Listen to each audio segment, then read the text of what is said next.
Hey y'all, praise Lord saints. Before I forget, okay, I want to be diligent and like a good steward over my time and the things that I have been purposed to do and the things that I want to share with you today. Amen. So I'm using my day off, okay, to do all these things. So here's this video. So it's been about 6 months, maybe, since I became an official clinical social worker at a behavioral health facility, or yes, I'll call it facility. It's a building. So I provide individual therapy to adults. I do intakes for adults and soon children. And I also run an IOP. So that is a substance abuse and mental health group for men. So that's quite interesting. So things have been like rocking and a rolling. Let me stop. Since starting, and I feel like I've hit my groove. Amen. So we are here to share with you. So what have I noticed in this position? One, having deeper and more meaningful conversations with the people around me, because they think the way I do, because we all work in the same place and we all have the same profession, right? So, we just get into like very like interesting and introspective conversation. We're always talking about improving ourselves, and we all seem to be pretty much on the same wavelength. In this specific setting, I'm grateful that something that I was not happy about first coming in is that we don't have separate offices, right? So we share an office, but that gets us closer together and we're able to know each other a little bit more, because we don't have an option to really, steal away into a separate office for a long period of time. Like we can when we meet with clients and stuff, but most of the time, we have our desk with other people. So that has been pretty interesting, just to have things in common with most of the people in my space, which is great. Second, okay, running this IOP. So it's intensive outpatient group. So typically people who are using substances, who have like come out of rehab, come out of detox, they typically start this group. This group is 9 hours a week. And we're there to talk about their mental health and their substance use, the correlation between, and we're also looking for people to stop using and have like clean urines throughout that group. Then they step down to like other supportive groups. Amen and amen. So I have been a part of groups like that in the past. When I was an intern, it was a women's one. So that wasn't too like off-putting. The only difference is that this time,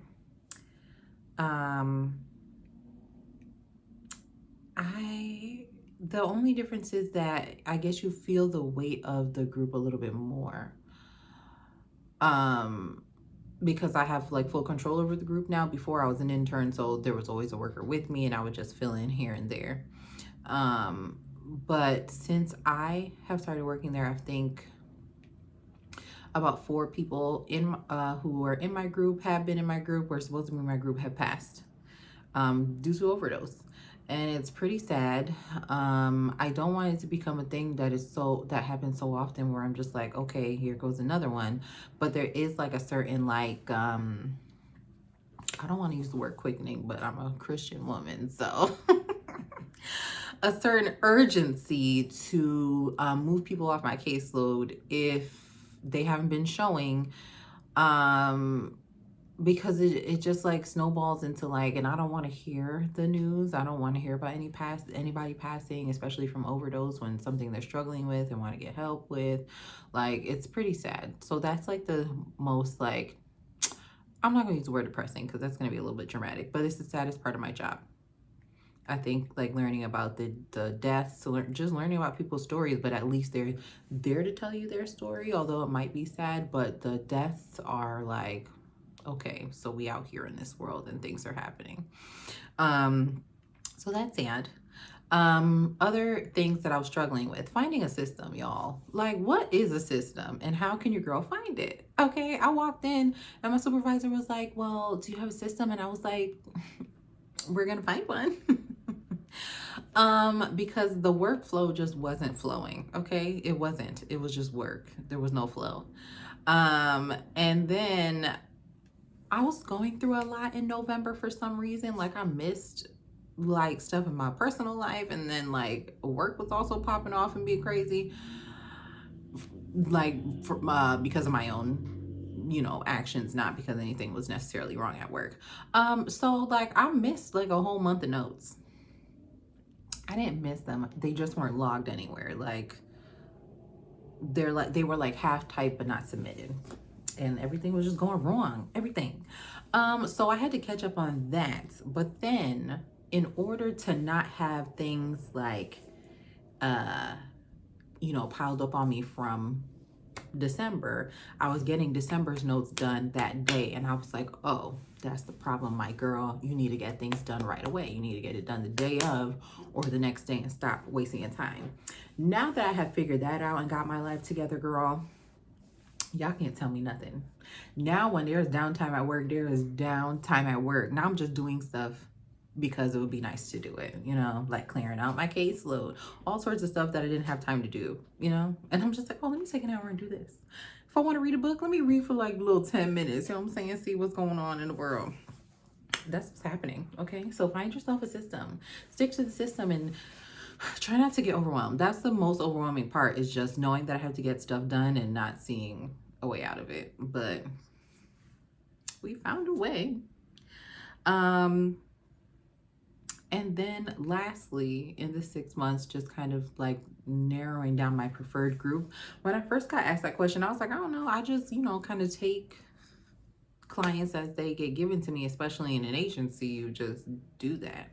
But I know that I prefer working with women. I prefer working with women who are like mid-20s and older.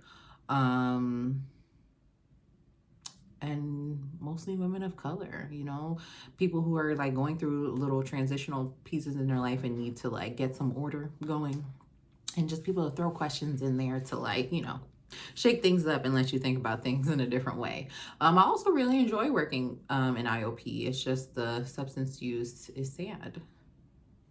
But I when I first started out in social work, I never wanted to do groups at all. But I mean, by the time I entered into this job, one, I was like, okay, you're paying me, so I'm gonna have to do whatever you tell me. Two, at that time, I didn't have a thought about groups. So I was like, okay, it's part of like what you have to do. I didn't have that strong like pushback for it. So now doing it, I like it. I like sitting down having conversations with these men. They're great. They just need help, like we all do. That's all. So, and they teach me something, okay? They do. All the time. So that has been my first 6 months of working as a clinical social worker. Okay, that's what we're doing, collecting our hours, getting experience, and figuring our way out in the world. All right, y'all, see you next video. Bye.